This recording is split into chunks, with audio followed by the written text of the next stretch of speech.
ये real tax planning है जब हम अपनी सैलरी को स्प्लिट कर सकते हैं इन अलाउंसेस में। इस इन अलाउंसेस में there is no limit at all. देखिए कितनी मजेदार बात है। Where monetary limits are not fixed, travel allowances, conveyance allowances, अभी मैं आगे डिफाइन करता हूं। Any allowance by whatever named called, by whatever named called, ये मैंने ब्रैकेट में और अंडरलाइन करके सिग्निफिकेंट वर्ड है, ये एक्ट की लैंग्वेज है, मेरी बनाई हुई नहीं है। Any allowance by whatever name called granted to meet the cost of travel on transfer, including any sum paid in connection with transfer, packing and transportation of personal effect on such transfer. ये exempt है totally। तो जब आप देते हैं तो आप इस तरह से दे सकते हैं। अच्छा, फिर conveyance allowance, conveyance allowance granted to meet the expenditure on, जो ट्रांसपोर्ट अलाउंस मैंने बताया था 1600 रुपए का, उसके अलावा ये conveyance allowance granted to meet the expenditure on conveyance in performance of duties of an office. आप सब लोग ऑफिशियल मीटिंग के लिए जाते हैं, कहीं भी जाते हैं, तो कंपनी आपको कह सकती है कि भाई मैं आपको 10,000 रुपए 20,000 रुपए महीना एज अलाउंस दूंगा। आपको उसके कोई फिजिकल बिल्स रखने की जरूरत नहीं है, कुछ करने की जरूरत नहीं है। And you can claim it totally tax free, whether you go, you do not go, office को कोई मतलब नहीं, क्योंकि ऑफिस का सीटीसी वही है। कंपनी को लाख रुपए की सैलरी देनी है, आप इस टैक्स में दो ना, 10,000 रुपए महीना इसमें दो, 5,000 रुपए इसमें दो, बाकी जो फिक्स टैरिफ अलाउंसेस है उसमें दो, तो you the employ can be benefited. Office से घर आते हैं, घर से ऑफिस जाते हैं, नहीं वो नहीं आता सर, टेक्निकली वो नहीं आता। आप तो यही कह के दोगे कि भैया आपको ऑफिस के काम से जाना पड़ता है, ऑफिशियल मीटिंग के लिए जाना पड़ता है, तो आपको हम 10,000 रुपए एज अलाउंस देते हैं। जो कंपनी कर रहे हैं लेकिन हम उनसे डिक्लेरेशन लेते हैं कि ये एक्सपेंडिचर भी और वो एक्स्ट्रा कॉशियस हैं आप, तो it is okay, otherwise there is no such necessary. Any allowance whether granted on tour or for journey in connection with transfer or to meet the ordinary daily charges incurred. अच्छा, transfer हो गई है, अब transfer के बाद वहां के अगर कोई डेली खर्चे भी हैं तो सरकार उसके लिए भी आपको बेनिफिट देती है कि डेली कोई खर्चा हो रहा है। अभी हमारे पास कन्वेंस नहीं है दूसरे स्टेशन पे, अभी हमारे पास घर नहीं है, हमारे पास कुछ, हमारा कंपनी 5 स्टार होटल के लिए हमें अलाउंस रूप में देती है। Don't give it as a part of the reimbursement of the expenditure, give it as an allowance.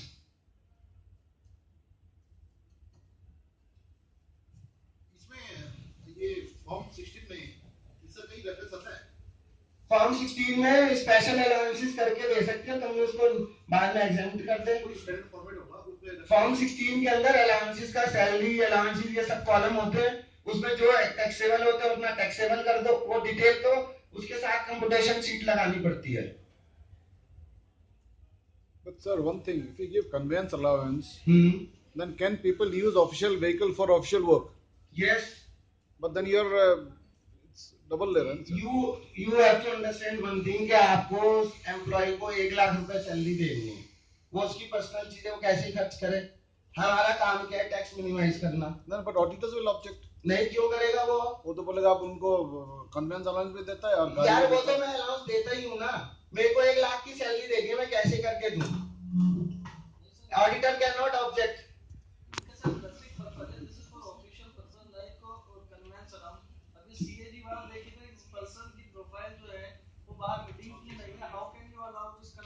एक चीज आपको बताई कि जो है ना, जितने भी एम्प्लॉइज हैं, everybody can not be on the same board. जिस एम्प्लॉइज का काम पड़ता है, मान लीजिए आईटी एम्प्लॉई है, उस टेक्निकल एम्प्लॉई है, प्रोजेक्ट के लिए जा रहा है, इवन फाइनेंस का एम्प्लॉई है, वो बैंक के साथ मीटिंग पे जा रहा है। There are hundreds of things where employee has to go out of the office for meeting somebody on an official connection. ना बट वो ऑफिशियल इंडियन भर के गाड़ी नहीं भी जाए वो, मान लीजिए उसकी प्रोफाइल नहीं भी है, तो nobody is going to catch you. How does it matter? मेरी हेल्थ, मेरे को साल में एक बार भी जरूरत पड़ गई तो क्या करूंगा मैं? मेरे को कंपनी ने दे दिया कि भाई ये ले फिक्स्ड अलाउंस। मैं कोई 1 लाख की मेरी सैलरी में उसको 1,10,000 दूं तब परेशानी आ सकती है। मैं 1 लाख का उसका विभाजित करके उसको डिवाइड करके टैक्स एफिशिएंट मैनर में दूं तो क्या आपत्ति है भाई? मैं एक सेकंड मैं आपको बता रहा हूं, there may be some limitations in the government sector, there may be some limitations, but if you understand these things, because some HR people are also sitting, you can pitch these things to the government के sir देखिए we can amend our things in the manner government ने ये law बनाया ना, law तो government का ही है, हमारा तो है नहीं, तो गवर्नमेंट खुद ही कहती है कोई अगर इस तरह से दोगे तो मैं टैक्स फ्री दूंगी आपको।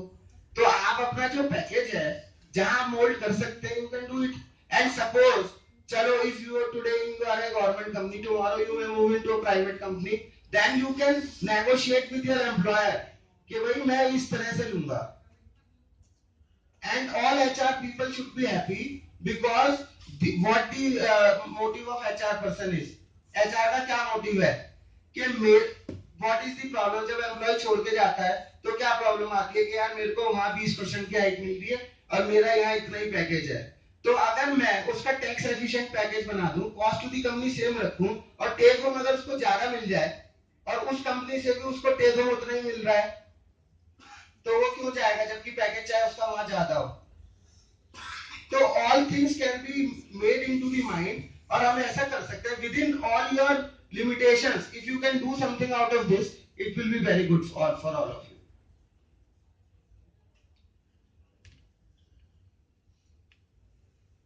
अच्छा आप देखिए कितनी अच्छी बात है, any allowance by whatever name called to meet the expenditure on a helper where such helper is engaged for the performance of duties of an office। मैं एक एग्जीक्यूटिव डायरेक्टर हूं अपनी कंपनी का, मेरे को एक पीए अलाउड है, तो कंपनी क्या करे, कंपनी उसको डायरेक्ट सैलरी ना देके कह सकती है कि ले रही है 25,000 रुपए महीना, you can keep one helper as a helper allowance, we में इनका 10,000, that is not the headache of the company. हमें एम्प्लॉय को रेम्यूनरेट करना है which is tax free and remaining cost to the company being the same. Sir helper ना भी रखे sir, ना रखे नहीं, ये इट इज अनलिमिटेड, लेकिन क्या होता है जब हमारा केस स्क्रूटनी में आता है तो हमें दिखाना पड़ता है कि हमने हेल्पर एक्चुअली एंगेज कर लिया या हमने उतना कैश विड्रॉल कर लिया, वो सब चीजें होती है, लेकिन that is not a significant issue. Issue is कि हम अपनी सैलरी मोस्ट टैक्स से कैसे बचाएं, जिस लेवल पे भी अलाउड होगा, एग्जीक्यूटिव डायरेक्टर लेवल पे होगा, डायरेक्टर लेवल पे होगा, you can take the help of these provisions।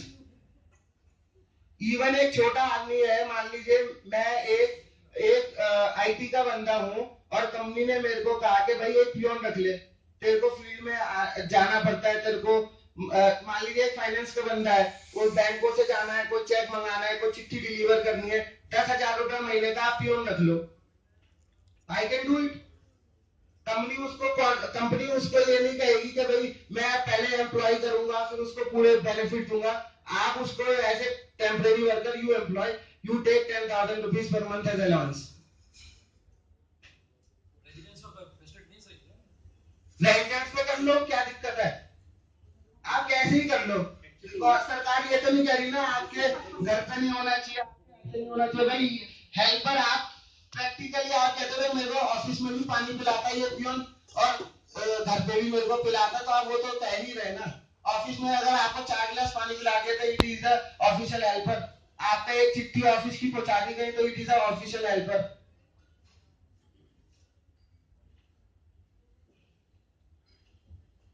इसमें सर एक प्रॉब्लम आ रही है अभी हमको कि जैसे पीएफ का है ना, पीएफ वाले करते हैं कि आप यदि हेल्पर रखते हैं तो you have to deduct the PF also,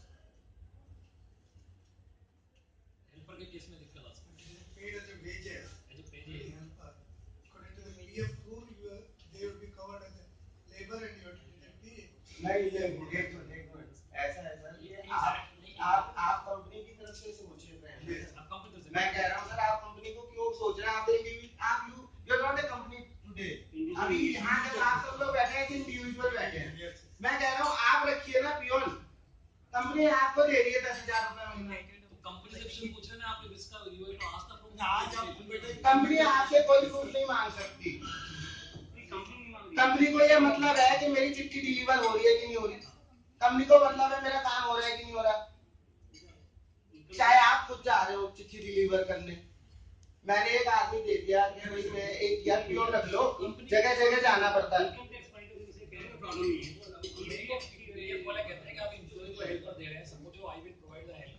You are not providing. Company is not providing you helper.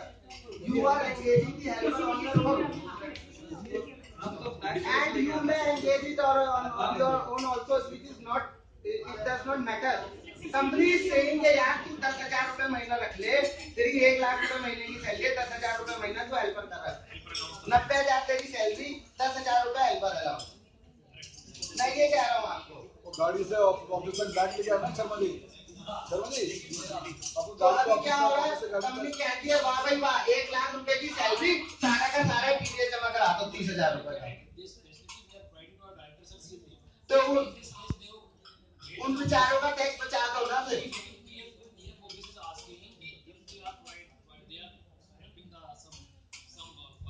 Company तो कुछ कर ही नहीं रही ना, कंपनी उसको सैलरी दे रही है क्या डायरेक्ट।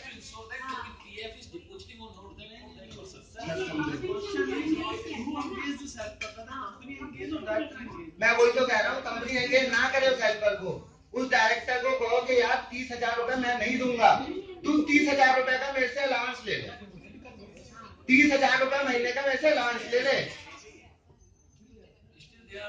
तो you have to engage some good EPF person.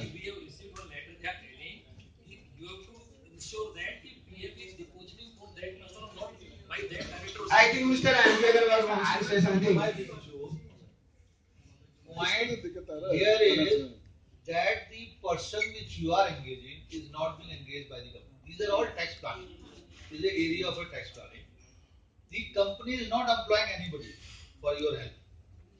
It is by way of like a as ratio payment होती है ना, इसी प्रकार ये आप कंपनी से कहिए कि मेरा पैकेज इन हेड्स में डिवाइड कर दीजिएगा। मेरे को जरूरत ही नहीं है जाने की, मुझे पीएन की क्या जरूरत है, मैं अपने आप ग्लास में लेके पानी पी सकता, लेकिन मुझे पानी चाहिए अपने पियोन के हिसाब से। तो चाहे पियोन रखो या ना रखो, लेकिन आपको पेमेंट मिल रही है उसकी। Question is you are not being engaged through the company, you are directly doing yourself. So this is a attempt to divide the salary, it is nothing else. And if you feel that this can be done, is very good. But in case of private limited companies or private companies or private sector, this always happens. Now they say what is the cost to the company, and if the cost to the company remains the same, and it can be divided in several heads, so the retention is more and more of the companies. यहाँ तो सब भाग लेते हैं इधर से उधर। Government में ये फायदा है, आप क्यों नहीं मूव करते? क्योंकि you feel that you are so permanent, you should not go anywhere. But today is a dynamic world. Even the public sector are entering like MTN or Lotum. Today they are feeling crunch. They feel कि even हमारी salary मिलेगी कि नहीं मिलेगी. So all this thing, the entire thing has to change globally now. So we have to think what is the home take pay, how is the salary is to be distributed, how the retention of the employees to be made, how it is more efficient for the purpose of the employee. All these things has to be taken into account. If I have not interrupted Mr. Atul Agarwal. Thank you, Mr. Agarwal. There is no ceiling. No ceiling, but it has to be reasonable. Reasonable तो होगा ही ना sir. 10,000 रुपए salary को 10,000 रुपए हमें इसको भी चाहिए। Yes, yes, tell me. Company give me one month. हाँ. Okay, if I declare you provide me one month and I'm paying for the 1 lakh 2,000. Is it? It is not practical. No company will do it because there are several acts, na. You take in helper. You take in professional pursuit, आप किसी degree के लिए enrol करा लो, उसके लिए पैसे ले लो। Second है, तो you have to be practical level. आप मान लीजिए कोई कहते हैं कि मेरे को ये काम कराना है, मेरे को सीए पॉइंट करना है, सीए की कॉस्ट होगी 50,000, आप ले सकते हो कंपनी से। Company can give you 10,000 20,000 based upon your, आपकी सैलरी 1 लाख है तो कंपनी 1 लाख रुपए नहीं देगी, कंपनी उसको एक टैक्स प्लानिंग करके 10,000 रुपए महीना 20,000 रुपए महीना, a part of the salary can be given like this. ऐसी सर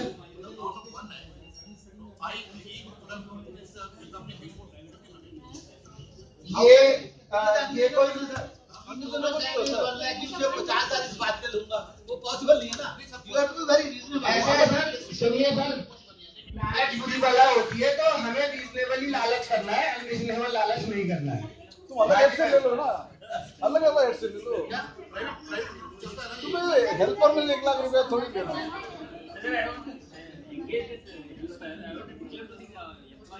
डिक्लेयर नहीं करनी।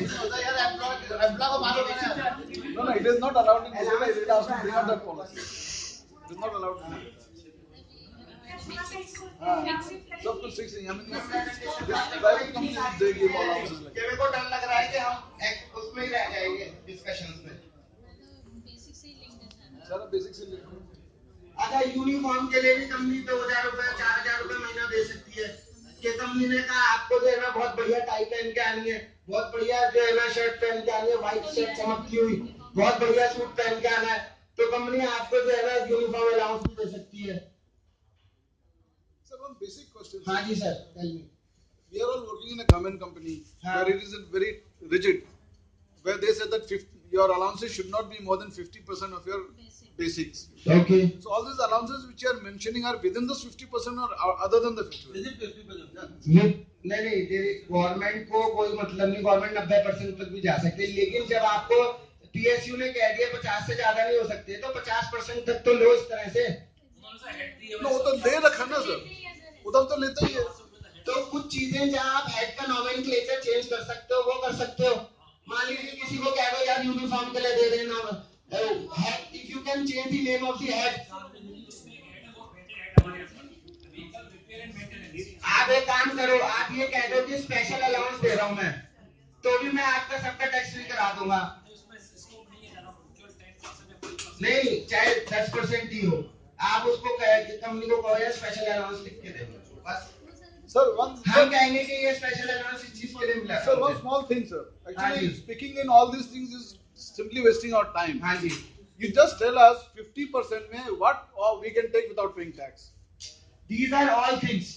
आप उस 50% में जो मर्जी ले लो, जिस मर्जी हेड में। फाइनेंस का कन्विंस करा दो सर। उसमें सर एक मेजर हेड है व्हीकल रिपेयर एंड मेंटेनेंस, इसका 20% है। उसका हम उनसे सपोर्टिंग लेते हैं लोगों से कि आपने व्हीकल पे कितना खर्चा किया है, तो रिइंबर्समेंट बेस तो हर चीज में सपोर्टिंग मांगता है, बिल्स मांगता है सर। ऐसा है कि हम ना रिइंबर्समेंट ऑफ एक्सपेंडिचर की बात नहीं कर रहे, हम अलाउंस की बात कर रहे हैं।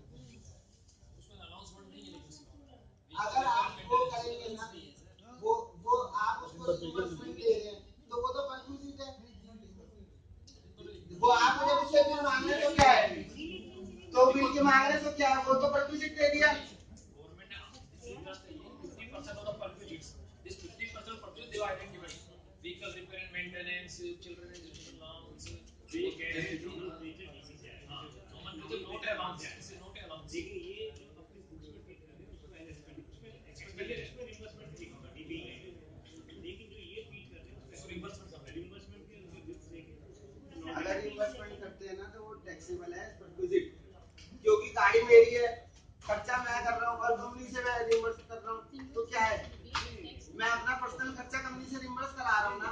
तो ऑफिशियल अगर कर सकते हैं तो वो इट इज ओके कि भाई मैं गाड़ी अपनी सारे दिन कंपनी के काम के लिए खर्च करता हूँ, तो it is okay, it is part of that new problem which is. लेकिन मैं ये कह रहा हूँ अगर अलाउंस करके दे, मेरा फोकस क्या है, आप वो तो 1 लाख भी ले सकते हो, मैं अगर कंपनी के काम से बाहर गया कहीं, एयर की टिकट लगाई मैंने, सब खर्चा किया, तो वो भी मैं रिइंबर्समेंट ले रहा हूँ, तो मेरे को फायदा क्या हुआ। हम उनसे एक्सपेंडिचर का वो मांग रहे हैं रिइंबर्समेंट, इसलिए वो ठीक है, लेकिन मतलब मैं कह रहा हूँ यार जो मेरी 1 लाख की सैलरी है वो भी तो तुम मेरी टैक्स कर लेते हो, वो कम से कम टैक्स कैसे लगे, अगर इन सब चीजों में हम उसको डिवाइड कर देंगे तो कम टैक्स लगेगा हमारा।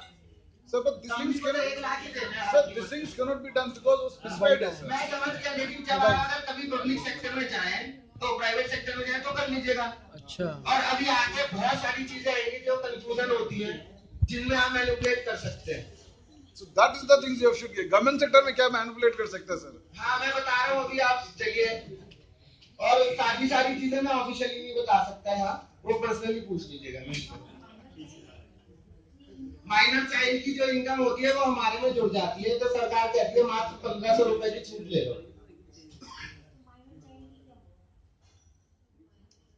ये agriculture land,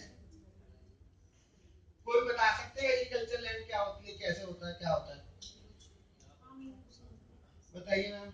Whether land is notified as agriculture, it is agriculture land, or it will be a non-agriculture land, sir. Something which is within certain municipal limits. You are a CA ना?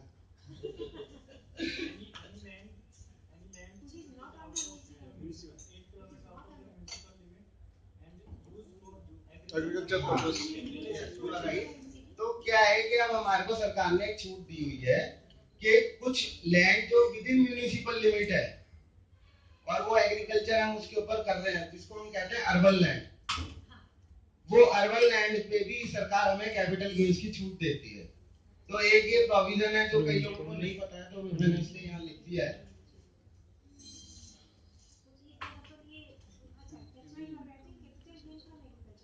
Agriculture land with in bracket urban land, वो बात की बात है। क्या है कि 8 kilometre से बाहर होना चाहिए बस। नहीं वो सर हम बता देंगे कैसे होगा, लेकिन अनऑफिशियली वो आप 2 नंबर और 1 नंबर की बात कर रहे हैं, वो हम बाद में बता देंगे आपको। No, so you mean to say that any land within the municipal limits, if I have an agriculture income, it is tax free? Agriculture income नहीं, सेल अगर एग्रीकल्चर इनकम तो हमेशा टैक्स फ्री होती है। अगर आपने वो एग्रीकल्चर लैंड, वो अर्बन लैंड बेच दी तो भी वो आपकी टैक्स फ्री हो जाएगी। और अगर म्युनिसिपैलिटी लिमिट से बियॉन्ड है तो वो तो वैसे ही एग्रीकल्चर लैंड है, तो वो कैपिटल एसेट होता ही नहीं, तो इसलिए वो तो वैसे टैक्स फ्री होती है। लेकिन जो अर्बन लैंड है, but उसमें there are 2-3 judgments where the court has held that it is not tax free.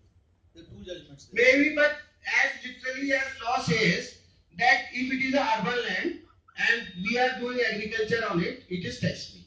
But who will prove that we are doing agriculture? क्योंकि पटवारी से रिकॉर्ड आ जाएगा ना सर। Yes. तो क्या बता रहे हो? पटवारी का रिकॉर्ड होता है उसके ऊपर, जिसमें वो लिखा है ये क्या चीज है? एक नाम होता है फर्द। अगर खतौनी फर्द अगर आपने कभी सुना हो तो उसके अंदर लिखा जाता है कि आप इस लैंड के ऊपर क्या कर रहे हैं, तो वो प्रूफ करता है, that is a conclusive proof कि भाई हम ये काम कर रहे हैं उस लैंड चाहे पे। मेरा वो किचन गार्डन हो, हाँ, चाहे आपका किचन गार्डन हो, पटवारी को 1000 रुपए दे दीजिए प्रैक्टिकली और उससे लिखवा लीजिए। वहाँ पटवारी तो होगा भी नहीं म्युनिसिपैलिटी लिमिट में। पटवारी होता है हर लैंड, अगर एग्रीकल्चर लैंड है तो वो पटवारी होता है। अर्बन लैंड बोला ना आपने, urban land means it is agriculture urban land. ये नहीं है कि बीडीए का प्लॉट है तो वो आप उसको अर्बन लैंड बोल दोगी। मैडम फार्म हाउस खरीद लो मैडम।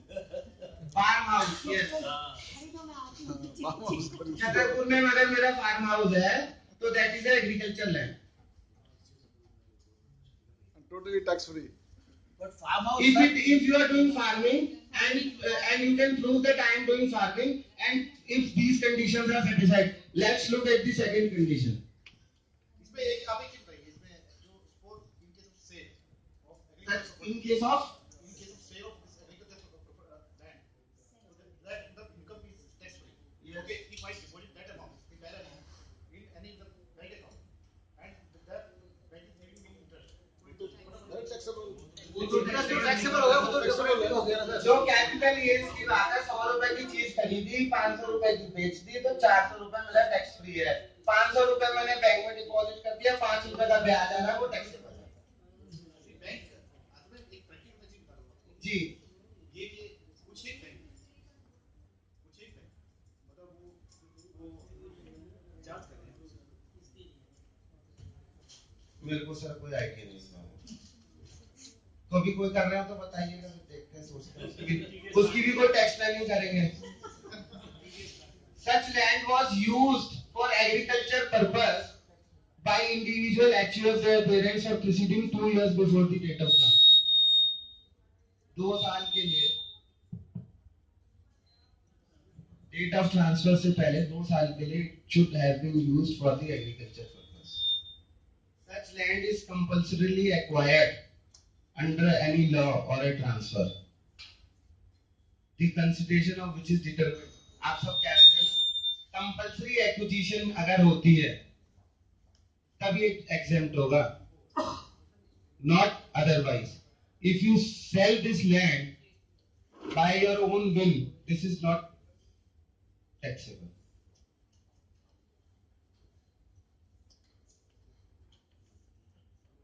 अब जैसे मेट्रो बननी है और बीच में आपकी लैंड आ रही है,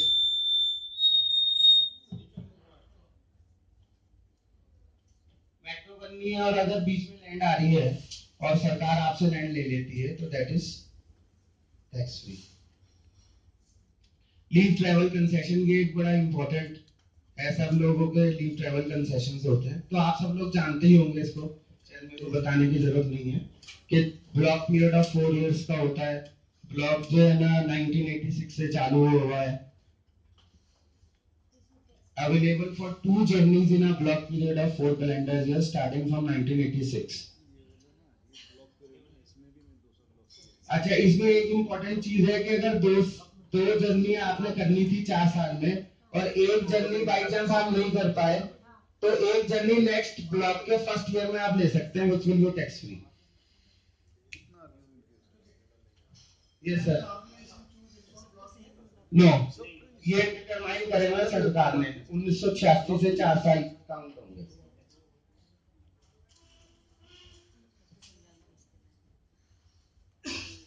ये कैरी ओवर एक प्रावधान है जो कि बड़ा इंपॉर्टेंट है, जो मैंने भी आपको बताया। ट्रीटमेंट ऑफ परक्विजिट्स, जो आप इन्वेस्टमेंट्स और ये सब कहते हैं, परक्विजिट्स कैसे टैक्स होते हैं उसके बारे में कुछ छोटी सी चीजें हैं। Perquisite given by way of non monetary payment under section 72 where tax paid by employer is tax free for employees.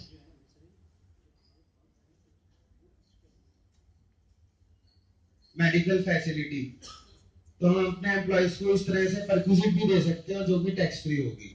तो 15,000 तक है सर। वो दूसरी चीज है, वो सेक्शन 80 के अंदर है। ये चीज ऐसी है जो एनी अमाउंट, जैसे टीसीआई के अंदर हम देखते थे कि टीसीआई में वो 1 लाख रुपए का बिल बना के कंपनी के पास आ जाता था और कंपनी उसे रिइंबर्स कर देती थी और वो टोटल टैक्स फ्री होता था। मेडिकल फैसिलिटी, इसमें मैं अभी एक मिनट जरा आगे चलेंगे तो आपको पूरा समझ में आ जाएगा। Medical facility provided in a hospital, clinic, dispensary